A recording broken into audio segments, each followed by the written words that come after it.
Škoda, že do naší vzpomínky se nemohou vejít ukázky všech skladeb, ač by si to zasloužili. Mladší žáci ani na chviličku si nevydechli a nakonec byli šťastní, co všechno dokázali.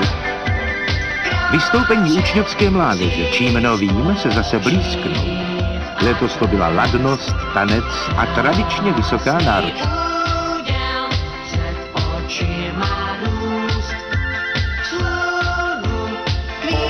Cvičení rodičů a dětí, cvičení stmelující rodinu, navíc i citově.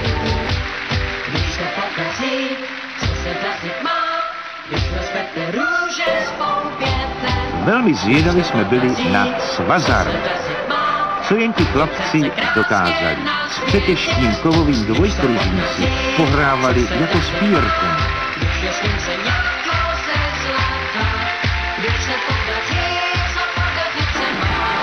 Pro vysokoškoláky se podařilo vytvořit svěží skladbu s moderní bojetní gymnastiky, místy až jazz gymnastiky.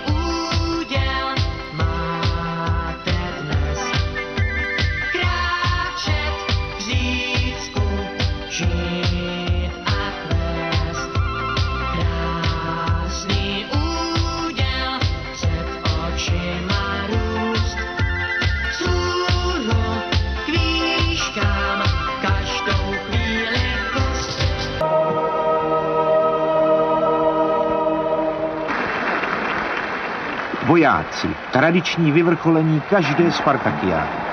Letošní charakteristika, přesnost, obtížnost, odvaha, kázeň, statečný boj s nepřízní počasí. A největší záhada, jak se v tom letošním uplakaném jaru dokázali opálit. Dokázali.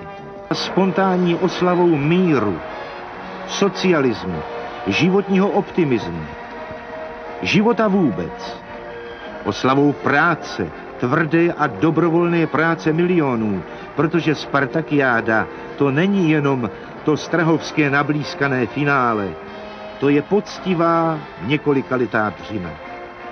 Jsme na naši spartakiádu hrdí.